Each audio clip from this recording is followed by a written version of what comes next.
Aidan, welcome to Hackney Coffee. Tonight we're going to be speaking about your food concept, 1198. Now, for those people who haven't come across you previously, I just want to give a quick introduction. So you trained in London, you cooked your way around Spain, and then most recently, before setting up 1198, you were head chef at the award-winning Vanilla Black restaurant. Indeed. Firstly, tell us about 1198. So 1198 is a social and private dining concept that I started probably around about this time last year. The key, I guess, concept, or the core concept, if you will, is that every single thing on the menus is sourced in Hackney. That's not because it's a cool and trendy place, that's just a bonus. It's because I was born and brought up in Hackney, and I really wanted to showcase the great work that food growers and artisanal producers in my borough are doing. So all vegetables, fruits and herbs, basically anything plant-based physically grows in the borough. Lots of that's either foraged by myself or grown or cultivated in my own vegetable garden, or sourced from a select number of urban food growers in the borough. So that's kind of the gist of it. I guess I'd also say sustainability is a really big part of it as well, in terms of the food miles being limited by that concept, and also just having a zero waste kind of mentality. Great. So in terms of the concept, it's I guess it's quite unique. It's not particularly scalable in terms of creating a restaurant from this style of cooking. But is there, where did the idea come from? Is there some influences from previous establishments you worked at, or particular chefs you've worked with, or look up to?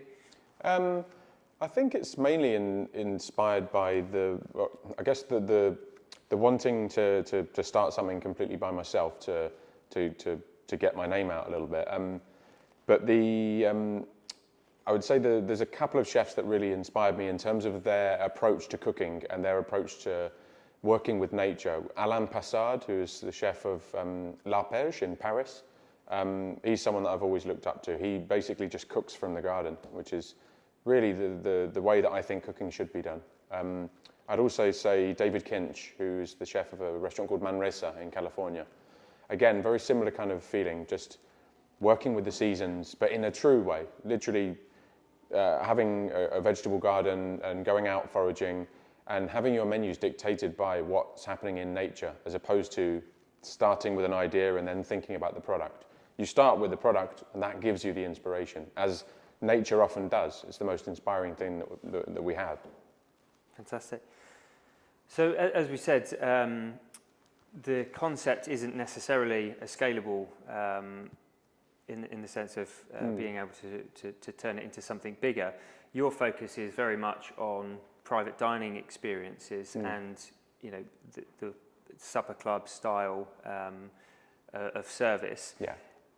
Clearly, you're now a year into running your own business and hosting weekly those types of events. So are there things that I guess for people at home who are hosting their own dinner party, or for aspiring chefs looking to perhaps create their own supper club experience, are there particular things that you have found over the past year that I guess are key things that stand out for you in terms of creating a really good experience for service of a supper club style event? I think understanding that you can't be in absolute control of everything, that the vibe of the guests on any given night often kind of dictates how the feeling is, but also understanding that a culinary experience, when it's done right, becomes greater than the sum of its parts. There's lots of individual contributions from different people, the original inspiration, but also the physical execution on the evening, and lots of there's different people making different contributions towards that. And when front of house is done in a professional but relaxed manner, and when you know that you're executing the dishes correctly, and there's good communication between everyone, I think that's when it all kind of comes together and, as I say, becomes greater than the sum of its parts, because everything's a team effort, and no one person can do everything. And I guess there's a lot of interaction in your experiences. Some of the supper clubs we host, actually the chef doesn't necessarily come out and speak to the guests, but you and your style of hosting the events, it's often quite a small crowd or a smaller crowd, and you'll go out and speak and talk about every dish. Oh yeah. How do you find that interaction with your guests, I guess in terms of feedback as well? I think for me, having an interaction with the guests creates a richer experience in general. It allows me to see what's going on in the dining room. It allows me you can get a feel for the guests, and you can get a feel for what they're liking, what they're maybe not liking so much. But for me, the most important thing is it's fundamental to 1198 to tell a story, and the story is a journey through Hackney, effectively. And I think it's also important for the guests to see the chef, for the guests to understand that this is the person creating your experience, this is the person cooking your food. Because I think for a long, long time, the chefs were just kind of cooped up in the kitchen and they didn't have a voice. And I think people want to see the chef more and more these days, and they want to put a face to a name, and I do think that it creates as I say, a richer experience when you can explain and tell little tales and anecdotes, which I do during the course of the service, about where the produce comes from. Because at the end of the day, that's the main thing. That's what 1198 is all about. It's about saying, oh, this rainbow chard that's on this dish that I'm presenting here was cultivated in Stamford Hill at so-and-so allotment. And it puts the pieces of the jigsaw together and gives people a more profound understanding and therefore an appreciation of what they're eating. Provenance is so important, I think, in this day and age. Yeah, absolutely. I guess it's about telling a story and, seeing the face behind that story, as well as, I guess the story of where all the produce has come from, and how that has, how a dish has been evolved, I guess, out of all of, as you say, its constituent parts. Moving on, in terms of then your experience as a business owner, slightly different. Previously in your career, you've obviously been working in some really well-established restaurants.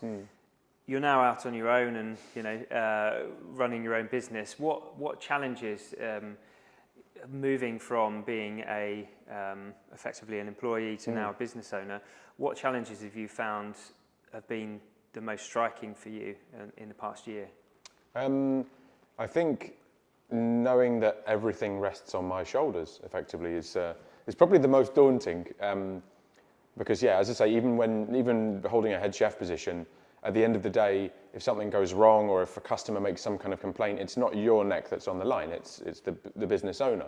And I think having that ultimate responsibility is a scary thing, but it's also a driving force, because you know that when you put the hard work in, you're the one that reaps the rewards from it.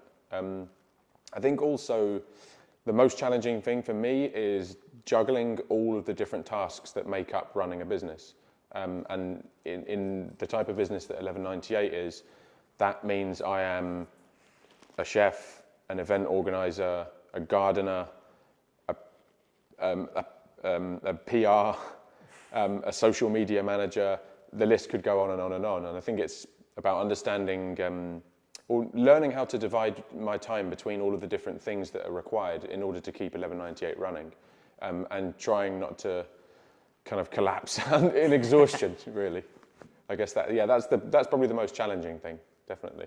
And I guess with the challenges, there are also the benefits of running your own business, which is, I guess, as a chef, you have complete control over the direction you take the business, and particularly where you're not, in your case, stuck to a venue, or you're restricted in any way by how you're setting up every time. You could choose every different event to do something completely different. I guess when you look at that creativity and you look back over the last few events you've held, are there any particular dishes that you you're really proud of and really excite you in terms of being able to tap into that creativity? Definitely. There's a dessert that I did last week on Friday and Saturday night. I ran it for both events, and it went down really, really well. It was a very simple dessert. It was not particularly chefy or elaborate in any way, but it was. I think the simplicity of it was what made it so good. So it was a cake made using a Hackney produced beer. It was a Railway Porter, which is from 5 Points Brewery. Really dark and moody, like a Guinness, but with a lot more attitude. A simple cake made using that, and I served it with some raisins plumped up in a kind of syrup made from the same beer, sweetened and kind of reduced down, and then a bay leaf ice cream made using bay leaves from my own garden. Aidan, thanks for coming and sharing your experiences with us. When's your next event? So I've got June 28th is the next pop-up here. Unfortunately, that one's already sold out, but the next one after that will be 26th of July. That's on a Friday. If you'd like to find out any more information about the supper clubs we host, please visit our website at hackneycoffee.co.